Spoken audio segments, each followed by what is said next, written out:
All right, it has been too long since I've made a video. So today I figured I would kind of selfishly talk about where I see the industry growing and what my plan is, what our plan is at Guardian to capitalize on what I think is actually going to be a gigantic opportunity and get the chance to do something that I think is going to be really meaningful in the next 3 to 5 years. So today, not really going to be a very technical video, something maybe a little bit more high level, seeing, where are we at right now in the Web3 security industry and where could we be headed, what I think is going to happen over the next 3 to 5 years, and what kind of opportunities that will bring to folks who go and invest the time to learn about Web3 security and what that means for us as an industry as a whole. And then I'll talk about, hey, here's what we're doing.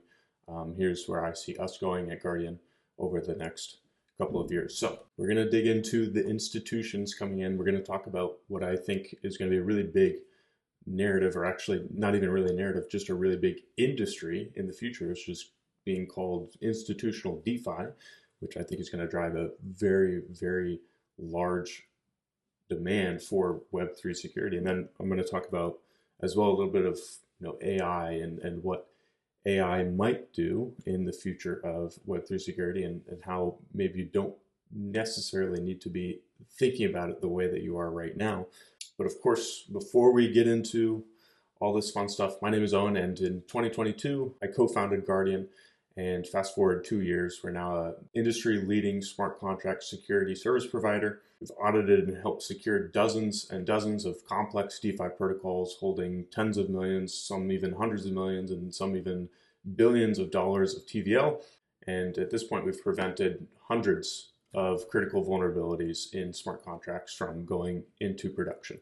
And of course, the reason I make all of these videos is to disseminate all of the knowledge and experience that we've gained as a team over the last 2 years plus, and basically give it to you so that you can ultimately, hopefully, become a really skilled smart contract security researcher, and hopefully one day actually join the Guardian team. Or maybe you're a protocol team or a protocol developer, and by way of implementing all the best practices and the things that we speak about on the channel and on Twitter and all this stuff, you can come to Guardian, you can have a super smooth security review because you've already implemented all the best practices and you're doing things the right way. And we can just be there to help you get the last 20% to launch. So with that out of the way, let's dive in and let's talk about, what does the future hold for the Web3 security industry.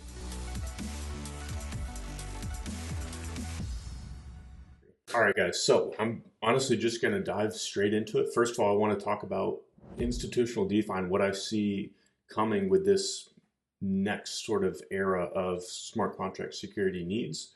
Then I'm going to talk about, why I think it's imperative to build simply, hands down, the best smart contract security solution the world has ever seen. And I'll talk a little bit about how we're approaching that and we're attempting to do this. And I think we've done an excellent job of getting, in my opinion, most of the way there, and we're always continually improving. But we'll talk about, what our plan is, what that solution looks like, and how we're iterating on that. And then I want to talk about a little bit about AI and just what I think about it, keeping in mind that I don't really know anything about AI, but I know a whole lot about smart contract security. So I'll talk about it on that front. So the first thing I want to talk about is this report here that you see on the screen called Institutional DeFi, the Next Generation of Finance. This is a real report. It's something like 54 pages long, from institutions like JP Morgan, DBS, a couple of others. Basically, they've got specific digital asset arms now for some of these big institutions, like the Onyx group at JP Morgan is dedicated specifically to this concept of institutional DeFi. And I think they've got somewhere around, like 150 people or so who are actually working towards this vision of, having some sort of digital asset branch, or bringing some aspect of the traditional finance world on chain. And I mean, granted, 150 people is nothing crazy for an institution like JP Morgan, but it shows that there's actually, some non-trivial interest in bringing this technology to the existing financial infrastructure. And so really this report just marks the interest that exists, and that, they're actually, these larger institutions are starting to dip their toes in and actually mess around with some DeFi concepts. And I think they even detailed in this report um, a fork of Aave that JP Morgan and one of these other institutions deployed on Polygon. And we're doing some kind of foreign exchange or something like this, where it shows that there's actual legitimate institutional interest in deploying smart contracts, or at least some programmable interface to facilitate the transfer of funds on a blockchain network. So following from this, I think there's a chance, and I do think it's a non-trivial chance, that in the next 5+ years, the demand for smart contract development knowledge, the demand for smart contract security knowledge, smart contract architecture knowledge, et cetera, is going to actually be vastly, vastly increased by institutions that are actually coming in and trying to rebuild the infrastructure of certain aspects of the financial system on chain and on some of these smart contract languages. And so, of course, I'm not going to go through this whole 54-page report, but they detail exactly what benefits they see from institutional DeFi, some of the barriers that they see, one of which is, of course, smart contract security. And actually, I think probably most interestingly and probably most bullishly, if that's a word, for the Web3 security industry is that in this report, they actually detail that they did engage a third-party firm for their smart contract security. I don't know who that is.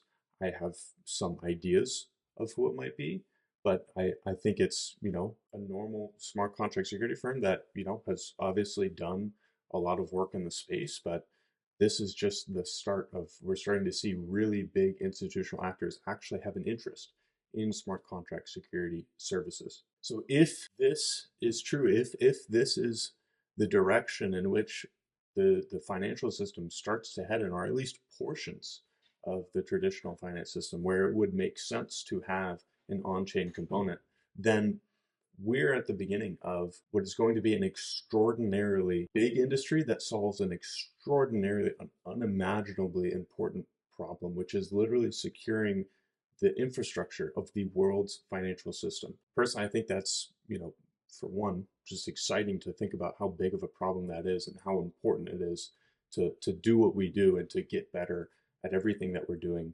in, this relatively small niche of Web3 security. But second of all, just the sheer opportunity. If, right now we're just securing protocols with tens of millions, hundreds of millions, sometimes very rarely even billions of dollars of assets. But if large scale institutionals like JP Morgan come in, this is going to give us the opportunity to secure hundreds of billions of dollars of assets and take on some real responsibility and have some very veritable impact on the way that the world actually works. So this is extremely, extremely exciting to me. And I think, of course, it poses an extreme opportunity for any individual who already has smart contract security knowledge or is just now getting into Web3 security and starting to learn this new skill stack of finding vulnerabilities in smart contracts. So given that, hey, there's a non-trivial chance here that smart contract security becomes something way bigger than it currently is. What are we doing? What's my plan? And yeah, I'll really just share what are we thinking? What are we trying to build? And where are we trying to go over the next 3 to 5 years? So firstly, given that, hey, ultimately, I want to be serving some of these institutions who are able to bring on really significant portions of the world's financial system and facilitate mission critical infrastructure.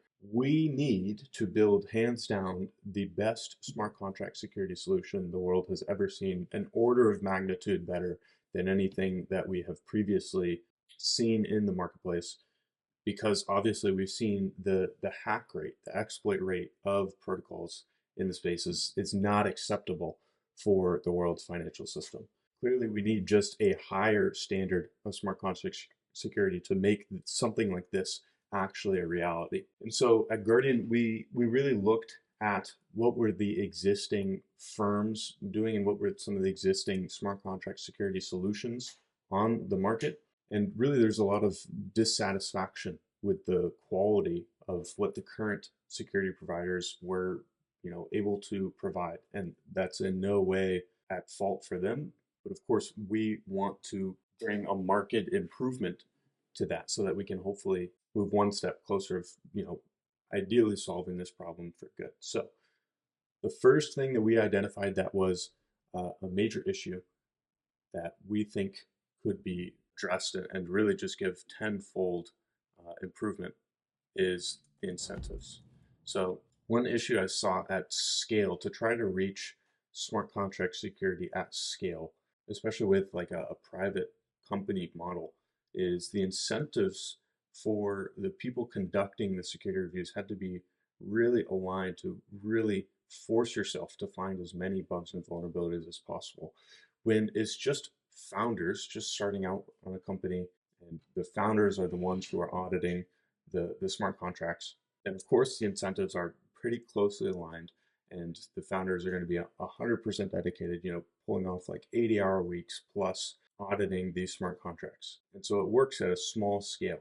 The issue with the firm model is typically that when you start to ascend the founders out of the security reviews and out of the product, and then you put security researchers in there, and now the security researchers who are just W-2 employees who are just doing the reviews, conducting reviews for a annual salary, then the incentives aren't entirely aligned to unlock that additional discretionary effort, which is absolutely necessary for a tier of smart contract security that would be able to support some of these institutional actors. So how do we solve the incentives at scale? Firstly, I think the contest model certainly does really a remarkable job at aligning the incentives of the security researchers to actually find veritable bugs and vulnerabilities. It actually does it probably perfectly on just the main review phase portion of like, hey, we've just got to find these vulnerabilities. I think it's as ideal a solution as you could possibly get for just raw incentivizing the finding of vulnerabilities. There are some other downsides, though, that of course, are well known that, hey, if there's a ton of contests going on, you might not get the most senior people actually fully dedicated to your code base. And that's, it's kind of hard to measure, like how effective was this contest. It all comes back to the fundamental problem of we cannot measure whether or not a code base has bugs in it, right? So we can't tell if any were not found. Another thing that contests, sometimes lack in is remediation review. So you throw a contest, you have to fix a bunch of stuff, and then where are those 100 people, those 50 people who reviewed your contracts during the contest period when you make those fixes and you want to now deploy, right? They're nowhere to be seen. So the fix review is another area where, I think the firm model or the contest model falters a little bit. Of course, there's solutions to that. But at Guardian, we originally set out to create a firm model that combined the incentive alignment that some of these public contests got for a best result engagement. And originally this came out of my experience getting an audit over 2 years ago at this point, where my co-founder Daniel and I, we built a DeFi protocol. We had to get an audit, and the audit just sucked. It looked like it was honestly just like reported, generated by like a script or something. No findings, at least no like medium, high critical findings or anything. Turns out there was actually at least one. There's actually multiple high and critical findings in that code base that we had later found out upon launching. Thankfully, we were able to, rescue funds. Nothing was trapped, nothing was lost, nothing was stolen. But out of that experience, we came to invoke a pay per vulnerability model. And I think we might have been the first folks to implement this. But this way, we solved this incentives alignment issue. If we found a critical vulnerability in your smart contracts, we would charge you for that critical vulnerability. Therefore, we would want to find as many critical vulnerabilities as possible, critical, high, and medium. And really, it's an excellent way to incentivize the people who are conducting a security review. If you pass on to them, say, hey, of course, if you find critical, high, or medium vulnerabilities, you're going to get this much for a critical, this much for a high, this much for a medium. Excellent way to align incentives and cause the security researchers who might be conducting that audit to think differently and have the utmost attacker's mindset, because you are literally getting compensated as an attacker would if they're able to exploit your protocol. So the pay per vulnerability model checks off incentives. So I guess what I'll do is I'll make a little list here. So incentives, good. Pay per vulnerability, good. Works for incentives. However, when you want to build a firm and you want to build a world-class team of security researchers, you want to have people who can be, full-time, dedicated to the team, dedicated to the vision of what's trying to be built. And those people need some level of certainty, right? And I personally, I wouldn't want to have anybody working alongside me, and 1 month they could get paid great, 1 month they could have a really terrible month and have a really hard time because maybe we just took on a code base that didn't have that many vulnerabilities, right? So for this reason, we need some kind of stability, right? If we want to be able to scale something, it's got to be repeatable. It has to be turnkey. It has to be able to churn out the same quality over and over and over again. This is how you scale smart contract security. So something like the pay per vulnerability model, where we forward the per vulnerability rewards to the security researchers, is not ideal in the way that it's very hard to build a sustainable model for team members to come in and have certainty on the team as we're working towards the grander vision. So for that reason, we could not go with the pay per vulnerability model when it comes to compensating team members.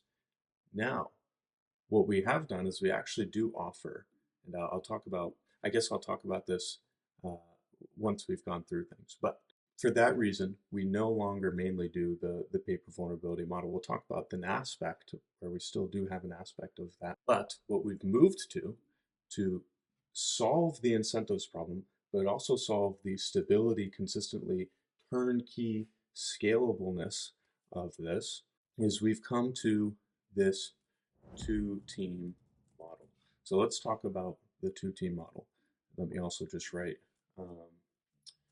stable here. So do stable and not stable. Okay, let's talk about the two-team model. And let's see, we need incentives and we need stable. So what is the two-team model? So we wanted to keep the incentives, of course, but we needed it to be reliable. We needed it to be stable and turnkey. And beyond that, we even needed a feedback loop so that we could see, as a business overall, and then also for individual auditors, how can you see and get feedback of, okay, I just did this security review.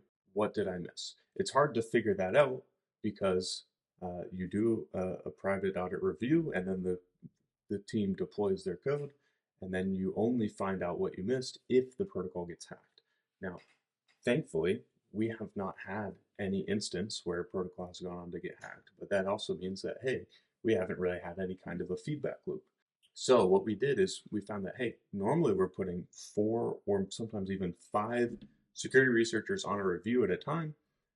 Why don't we separate those into 2 distinct teams? So what our model came out to be looking like is ultimately this. You can see this is on the Guardian website, is this setup where you have a lead researcher here who is conducting, orchestrating things, who is helping 2 individual teams here. So we have 2 teams of security researchers, sometimes 2 security researchers on a team, sometimes 3 security researchers per team.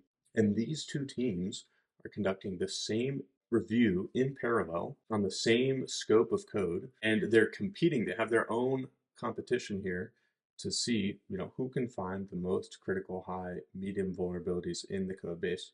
And ultimately, this achieves aligning the incentives of the security researchers with what is ideal for the protocol, which is uncovering as many vulnerabilities as possible during the review period, not letting anything get through the cracks. And it also has some ancillary benefits, such as, allowing us to see a feedback loop for, hey, this team can see now, oh, we conducted this review on the same commit as this other team. They found these 3 other things that we didn't find. Now, how can we go and implement that into our process and make sure that those things are found by both teams every single time? Because there are some vulnerabilities that ought to be found every single time, right, without fail. Okay, so we have incentives. Is this model stable though? Well, now what we can do is we can have a distinct pot size that is, additional rewards on top of a yearly salary or a base weekly salary, however, that can still allow for that incentives alignment to have, really a significant amount of vested interest for finding vulnerabilities. But if there's only like 3 mediums in a code base versus like 10 criticals, that amount doesn't change. So now these security researchers can have some kind of stability, some kind of predictableness in the amount of compensation that they're going to be able to get, right? And also, there's basically no cap on how much you could be compensated, right? If you're performing really excellently, then you're not going to be stuck at some, predetermined yearly salary, right? So in terms of stability, this also checks the stability box. And actually what we found is, I think, we found just a much better, I think it's been probably a marked improvement on the breadth of ideas that we're able to come up with. Something I noticed when, there's maybe 4 or 5 security researchers all on the same team reviewing a project, is you start to think, oh, well, somebody else has reviewed this area, so I don't really have to think about it that much. But when you're on a smaller team of just 2 or even 3 people, you feel more responsibility for the review and you start to question the code base a lot more. There's a lot of interesting psychological aspects to it. So that's how we've come to the 2-team model here over just iterating over the past 2 years. And of course, I'm sure there are things that we'll continue to add and aspects we'll continue to tweak from here, and we'll always be attempting to improve. What do we need? How can we make this better? How can we make it more turnkey? How can we make it more thorough? How can we make it more predictable, devastatingly effective, etc., etc. So one other aspect which we started to tie in, and this is kind of independent from the 2-team model versus the paper vulnerability model, is this concept of fuzzing every single review that we do. So you'll notice here in this diagram, we've got a Guardian fuzzing engineer. And this has been another key addition to every security review that we do. And it gives a completely different area of coverage than the manual analysis that the security researchers conduct. So there's one reason I really, really like fuzzing. Really quickly, what is fuzzing? You can actually scroll down and we've got a nice little GIF here on basically what fuzzing is. So fuzzing, you have your smart contracts here, you have your smart contract system. We configure, hey, here are the invariants of things that should not happen, no matter what, no matter the circumstance, and then we just throw stuff at it. You can see, like dozens of transactions here, but in reality, it's actually millions of transactions that will just get randomized and thrown at your smart contract system to see if any of these things that should never happen are able to happen, and then we reverse engineer and find the root cause of that bug. The way I like to think about it is manual analysis is find the bug, that's a bug, and then get to the impact. Fuzzing is you see the impact of, hey, this thing broke, which should never break, and that's critically important. And then you go backwards, you debug it, you debug a counterexample to that, and then you find the bug.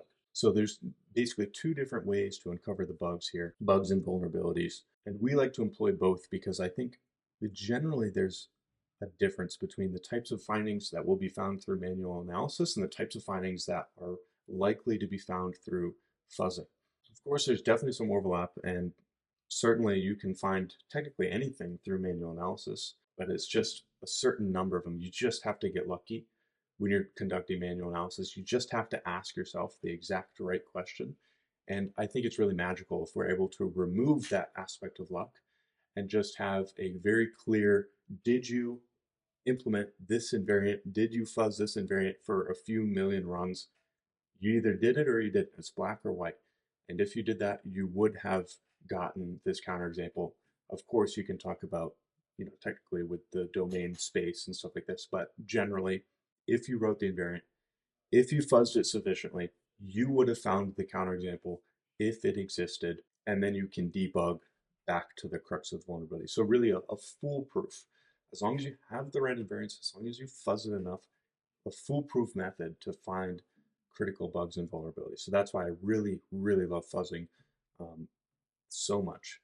And it also offers continuous coverage. So let's say one core issue here is the remediation review. With fuzzing, I can guarantee that you get the same coverage on the audited commit and the remediated commit. If you just go and you update the harness and then you run it for millions of additional runs, you get the same coverage. That's extraordinary. And so, of course, this has informed our addition of a dedicated fuzzing engineer, and we're actually building up our internal fuzzing team. So firstly, if you are interested in becoming a fuzzing engineer, or you already have some expertise in fuzzing, maybe you've got a background in smart contract development, if you're familiar at all with Foundry, or especially if you're familiar with Echidna, then please go click on the Guardian website. Please go find this careers button, or might say join us by the time we release this new website. But go click on that button, scroll down to the fuzzing role, and apply, right? Because we are building out a fuzzing team, and we would love to have you be a part of it.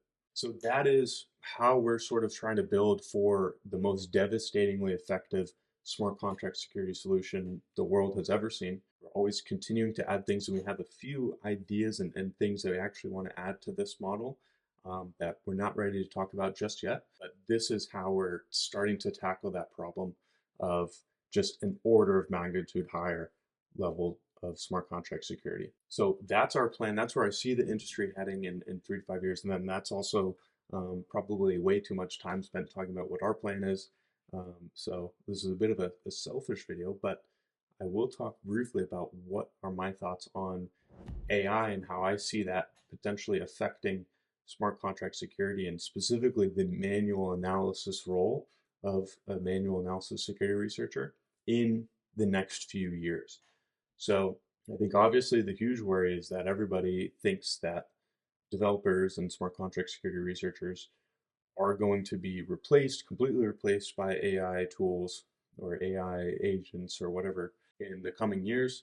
And my take on it is that I think the security researchers are going to be here for the long haul. I think the types of vulnerabilities that security researchers are needed for and the types of code bases that security researchers are needed for will go towards the long tail of the more complex, the more novel, and security researchers will only become more specialized and probably fewer and far between in terms of percentage of the overall development population. Whereas right now it seems like for every developer we got one security researcher or maybe even multiple security researchers. I think it will become many more developers who are relying on tools like, something like Audit Wizard, which in the future will be extremely effective at getting like simple code bases like 80% of the way there. And I think AI can have a lot to do with getting code bases 80% of the way there. But I really do not see any removal of a security researcher, at the very least, in some cases, to just double check the AI. Like, I don't, like, why? What makes you think that you would trust AI with your smart contracts, especially if you're going to have any material assets within those smart contracts? Like, like even if this stuff does start to work, you're going to want somebody else checking that, right? Like, nobody's posting anything after like you just go type in like, oh, generate this stuff, write me some tweets or something from ChatGPT. Nobody's just like blindly posting tweets from ChatGPT or articles or whatever.